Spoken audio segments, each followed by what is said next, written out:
నమస్తే, welcome to Leo. మనతో ఉన్నారు సీనియర్ జర్నలిస్ట్ కనకదుర్గ వడ్లమణి గారు. మేడం నమస్తే. నమస్తే. ఋషికొండ గురించి నిన్న పవన్ కళ్యాణ్ గారు వెళ్ళి చూసిన తర్వాత నిజంగా ఆశ్చర్యకరమైనటువంటి ఒక దృశ్యాలు మనకు బయటపడ్డాయి. ఏంటి అంటే దాదాపు 500 కోట్ల పైచీలకు ఖర్చు పెట్టినటువంటి ఒక ఋషికొండ ప్యాలెస్లో బొక్కలు, అదిగాక నీరు గారడం. కనీసం గుడిసెలు అన్నా సరే సరైనటువంటి ఒక కవర్ చేస్తారు, కనీసం ఒక 5-6 ఏళ్ళన్నా సరే వాటికి సంబంధించిన లైఫ్ టైం అయితే ఉంటుంది. ఏ ఇల్లు చిన్న ఇల్లు కొన్నా సరే 10-15 లక్షలతో కొన్న ఇంటికి కూడా లైఫ్ టైం కనీసం 15-20 వేలు ఇస్తుంటారు. కానీ 500 పైచీలకు దాదాపు 550 అని, కొంతమంది 600 కోట్లు అని చెప్పేసి అంటున్నటువంటి ఒక ఋషికొండ ప్యాలెస్లో బొక్కల్ని ఎలా చూడాలి? అదే దీనిపైన కొంతమంది మాట్లాడుతున్నారు. అసలు వాళ్ళు ఏం మాట్లాడుతున్నారు మీకు వినిపిస్తాను. ఇది జగన్మోహన్ రెడ్డికి తను చేసినవి చెప్పుకోవడం జాతే సావలేదు. ఇప్పుడు పవన్ కళ్యాణ్ అది చేసి మరొకసారి చూపించారనమాట.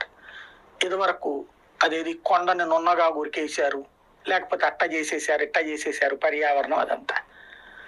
ఇప్పుడు ఆ తర్వాత అద్భుతమైన భవనం కట్టి అయితే నిజంగా కొండని గుండు చేశాడా లేదా అంటే మీరేం చెప్తారు? అయ్యో నేను చూశానండి బాబు.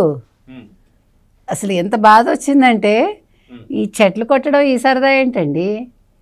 కొండల్ని, పచ్చటి కొండల్ని అసలు ఆయన చెప్పినట్టుగా అరగుండు అంటారు చూడండి, అరగుండు చేస్తారు. ప్లస్ ఆయన పాపం ప్రభుత్వ భవనాలని చెప్తున్నాడు. మరి ఇదేదో కొత్తగా వింతగా విడ్డూరంగా ఉంది మనకు ఆ పదం.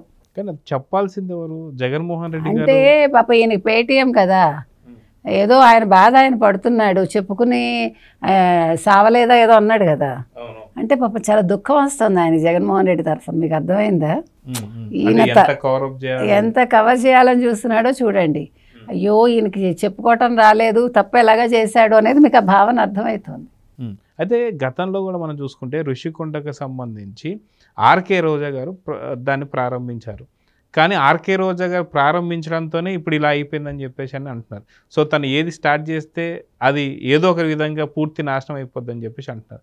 సో ఇప్పుడు ఈ బొక్కలు పడ్డాను కానీ ఇవన్నీ కూడా చూస్తూ ఏదైతే సదరు జర్నలిస్ట్ మాట్లాడుతున్నటువంటి సందర్భంలో చాలా ఇది ఒక గవర్నమెంట్కి సంబంధించినది. కానీ గతంలో ఎన్నోసార్లు విమర్శలు ఇచ్చినా సరే క్యాంప్ ఆఫీస్ అని చెప్పి సదరు జర్నలిస్ట్ చెప్తూ వస్తున్నారు. నిజం క్యాంప్ ఆఫీస్ అని చెప్పి ఏ రోజు కూడా ఆర్కే రోజా గారు చెప్పలేదే. దీన్ని ఏదో విధంగా మీరు యూజ్ చేసుకోని అని చెప్పి మాట్లాడుతుంది. అంటే వాస్తవానికి భారతిరెడ్డి గారు కట్టించినటువంటి ఈ యొక్క ప్యాలెస్ ఏదైతే ఉందో నిజం గతంలో కూడా ఇది సీఎం క్యాంప్ ఆఫీస్ అని చెప్పారా అంటే ఏం చెప్తారు? అంటే భారతీయ సిమెంట్తో కట్టారు అది. అందుకని భారతీయ సిమెంట్ వాడేవాళ్ళు జాగ్రత్తగా ఉండాలి, అంటే పెచ్చులు ఊడిపోతాయి. రెండోది అది యాక్చువల్గా ఆయన నివాస స్థలం, అది మనకి తెలుసు అంతే. ఆయన ఉందామని అనుకున్నాడు. తర్వాత మీరు చెప్పినట్టుగా రోజా గారు దీన్ని ఒక క్యాంప్ ఆఫీస్గా వాడుకోమని చెప్పలేదు, ఏది చెప్పలేదు. మేము ఇంత డబ్బు పెట్టి కట్టాం కానీ మీకు ఎప్పుడైనా చెప్పామా ఏంటో రకరకాల వ్యాఖ్యానాలు అయితే ఆవిడ చేశారు. అంటే క్లారిటీగా ఎవరూ చెప్పలేదు. జగన్మోహన్ రెడ్డి ఇంతవరకు కూడా ఇది నా కోసం కట్టించుకున్నాను అని చెప్పలేదు, కట్టించుకోలేదని చెప్పలేదు. అంటే దాని మీద ఎవడు కూడా స్టేట్మెంట్లు ఇవ్వలేదు. ఇంకొకటి అండి, నిజంగా అది ప్రభుత్వ భవనమే అనుకుందాం, వాళ్ళు ప్రభుత్వ భవనంగానే కట్టారు, క్యాంప్ ఆఫీస్గా కట్టారు. కడితే అంత పరదాలు కట్టేసుకుని ఎందుకు కట్టారు? ఎవరిని ఎందుకు రానివ్వలేదు? ఇప్పుడు ఈ కూటమి ప్రభుత్వం వచ్చాక కదా అక్కడ ఎంట్రీ వచ్చింది. అంతవరకు మరి మీరు ఎందుకు ఓపెన్గా పెట్టలేదు? ఇప్పుడు మీరు తెలంగాణ కేసీఆర్ గారిని తీసుకోండి, సెక్రటేరియట్ కూలగొట్టి కట్టించాడు ఆయన. ఆయన ఓపెన్గా చెప్పాడు, సరే 575 కోట్లు అయిందా, దానికి డబల్ అయిందంటారు, సరే పోనీ 1400 అన్నారు, పోనీ 1400 కోట్లు అయినా కూడా ఎవరు ఎంత తిన్నా కూడా అక్కడ కట్టించాడు ఆయన. అది మంచో చెడో ఒక భవనం అయితే ఉంది, అందులో జీవం లేదు కానీ భవనం అయితే ఉంది. అంటే ఓపెన్ గా సెక్రటరీ కట్టిస్తున్నా అని చెప్పి బహిరంగంగానే కట్టేశాడు. అది పాప ఆయనకు అదృష్టం లేదు, కట్టించాక ఆయన ఇంటికి వెళ్ళాడు, అది వేరే విషయం. సో ఆయన అడుగుజాడల్లో నడుద్దామనుకుని ఈయన బొక్కబోర్లా పడ్డాడు. మొత్తానికి ఋషికొండ ఎందుకు కట్టాడో ఇంతవరకు ఎవరికి అర్థం కాల. ఇంకొకటి అంటున్నాడు, ఆయనకి తను చేసింది చెప్పుకోవడం రాలేదని. ఆయన చేసింది చెప్పుకుంటే ఈ పాటికి జైలు పట్టవు. సాయికి పాప అది అర్థం కావట్లేదు. అంటే సాయికి అర్థం కానిది ఏంటంటే జగన్మోహన్ రెడ్డి ఇగో నేను ఈ ప్రభుత్వ భవనం కట్టించుకున్నాను, నేను మద్యం కుంభకోణం చేశాను, నేను ఇసుక కుంభకోణం చేశాను, నేను ఆఖరికి మట్టి కూడా అమ్ముకున్నాను, సొంత బాబాయికి సంబంధించినవన్నీ, లేకపోతే నేను మా బాబాయ్ని చంపించాను, ఆయన చేసినవన్నీ ఇవే కదా. చెల్లెల్ని తిట్టించాను, తల్లిని గౌరవాధ్యక్షురాలుగా తీసేశాను, అదేంటిది సరస్వతి ఆ భూములకు సంబంధించి పవర్వి మా చెల్లెలకి రాయిస్తే నేను కోర్టుకు వెళ్ళి అవి తెచ్చుకున్నాను. అంటే ఇవన్నీ గొప్ప పనులు. తర్వాత గులకరాయి సతీష్ చెప్పుకోవాలి, తర్వాత కోడికత్తి సీన్ చెప్పుకోవాలి, నారాసు రక్త చరిత్ర చెప్పుకోవాలి. మరి ఇవన్నీ చెప్పుకొని ఉంటే సాయి గారు, మీ జగన్మోహన్ రెడ్డి ఈరోజు ఎక్కడ ఉంటాడు? మీరు ఇంత తెలివి తక్కువ సలహా ఎందుకు ఇస్తున్నారో అర్థం కాల. ఇప్పుడు ఆయన బాధ ఏంటంటే ఈ భవనం గురించి ఇంత బయటకు వచ్చేసరికి నిన్న పవన్ కళ్యాణ్ చెప్పుకోగలుగుతున్నాడు అంటే పవన్ కళ్యాణ్ ఏం చెప్పుకుంటున్నాడు? పవన్ కళ్యాణ్ సొంత విషయాలు ఏం చెప్పుకోవాలి అక్కడ. పవన్ కళ్యాణ్ సేనతో సేనాని అనే ఒక ప్రోగ్రాం ఉంది, నడుస్తోంది. అందులో భాగంగా ఆయన 4 రోజులు 3 రోజులు నడుస్తూ ఉంటే ఆయన వైజాగ్ వెళ్ళారు కాబట్టి వెళ్ళి అక్కడ చూశారు. రిషికొండ ఫస్ట్ వెళ్ళింది కూడా సేనానే, పవన్ కళ్యాణే. అది గుర్తుపెట్టుకో. ఎవరు? సాయి ఫస్ట్ ఆయనే ఎక్స్పోజ్ చేశారు, ఆయనే చూపించారు అందరికీ. నిన్న అక్కడ అవన్నీ చూసే నీళ్లు కారడాలు, లీకేజ్లు ఇవన్నీ ఆయన చెప్పారు.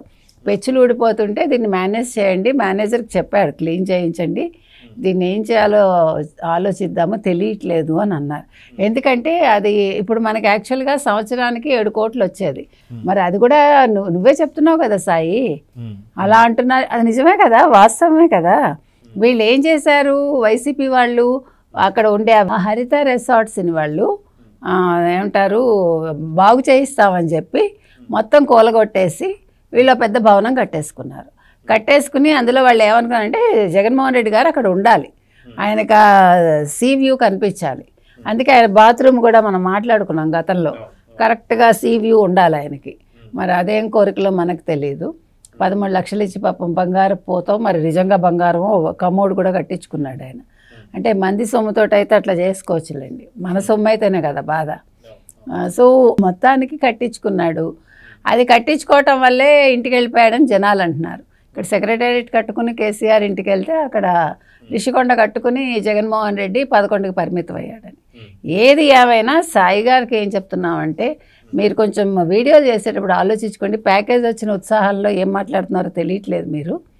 ఆయన ఎక్స్పోజ్ చేసుకోలేకపోయాడు, ఆయన చేసిన పనులు చెప్పుకోలేకపోయాడు అంటే ఆయన చేసిన పనులు చెప్పుకుంటే చీపుర్లు చాట్లు వస్తాయి దగ్గరికి. అందుకని దయచేసి నిజంగా జగన్మోహన్ రెడ్డి చేసినవన్నీ చెప్పుకుంటే మీరు ఇందాక అన్నట్టు వివేక కేసు కావచ్చు, లేదా లిక్కర్ కావచ్చు, లేదా మద్యం కావచ్చు, ఖచ్చితంగా పర్మనెంట్గా జైల్లోనే ఉంచాలనే ఆలోచన అంటే ఏం చెప్తారు?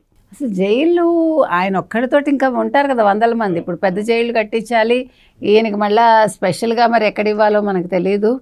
మరి అండమాన్ పంపించాలా మళ్ళీ, లేకపోతే ఈయన రోజు నాకు ములాఖతులు కావాలంటాడు. ఈ దరిద్రాల కంటే అండమాన్లో పడేస్తే దరిద్రం వదులుతుంది.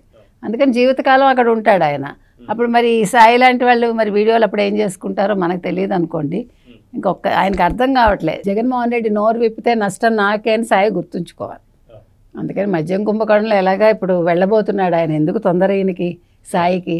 అప్పుడు ఏం వీడియో చేస్తాడో చూద్దాం. మళ్ళీ అప్పుడు ఈ కుంభకోణంలో ఇరికించారంటాడో లేకపోతే సీసాలో ఈయన ఇరికించాడంటారో అప్పుడు చూద్దాం మనం. ఏది ఏమైనానండి, నిన్న పవన్ కళ్యాణ్ వెళ్ళి ఆ రిషికొండ గురించి మాట్లాడటం అనేది వైసీపీ వాళ్ళు జీర్ణించుకోలేకపోతున్నారు. మరి ఇవాళ యాక్చువల్గా రోజా గారు ఈ పాటికి ప్రెస్ మీట్ పెట్టాలి, మరి ఎందుకు పెట్టలేదు? మధ్యలో అంటే సుగాలి ప్రీతి వాళ్ళ అమ్మని తీసుకొచ్చారులేండి ఏదో గందరగోళం చేయాలని. అంటే ఎంత దరిద్రమైన మెంటాలిటీసు, ఎంత నీచమైన మెంటాలిటీసు. ఆవిడ సుగాలి ప్రీతి వాళ్ళ అమ్మ అంత అంటే అన్ని రకాలుగా అనుభవించి కూడా ఇంకా ఆవిడ పవన్ కళ్యాణ్ గారి మీద బురద జల్లడం ఏంటో మనకు అర్థం కావట్లేదు. ప్రజలు కూడా చాలా అసహించుకుంటున్నారు. అందుకని ఇప్పుడు సుగాలి ప్రీతి ఇష్యూ మీరు తెర మీదకి తీసుకొచ్చినా పవన్ కళ్యాణ్ గారికి వచ్చే నష్టం లేదు. ఇప్పుడు జరగబోయే నష్టం ఏంటంటే రేపు పొద్దున్న ఎవరైనా వచ్చేదైనా హెల్ప్ అడిగితే ఆయన 1-2 సార్లు ఆలోచించుకోవాలి ఖచ్చితంగా. ఎందుకంటే మీరందరూ ఆయన చేత పనులు చేయించుకుని రేపు పొద్దున మళ్ళీ ఆయన్నే తిడతారేమో ఎవడికి తెలుసు. అందుకని పవన్ కళ్యాణ్ గారు 1-2 సార్లు ఆలోచించుకోమని మనం చెప్తున్నామండి. మంచి చెయ్యండి, చేసే ముందు కొంచెం ఆలోచించుకోండి అంతే. సో ఏది ఏమైనా ఇవాళ సాయి గారికి మాత్రం ఒకటి చెప్తున్నాము, మీరు కూడా వీడియోలు చేసుకోండి, కానీ మాట్లాడే ముందు ఆలోచించి మాట్లాడండి. సో చూద్దాం మేడం, మొత్తానికి రిషికొండ ప్యాలెస్ని ఏం చేయబోతున్నారు అనేది అతి తొందరగా నిర్ణయించబోతున్నారు. చూద్దాం ఏం జరగబోతుందో. నమస్తే. Please subscribe to Leo news for more videos.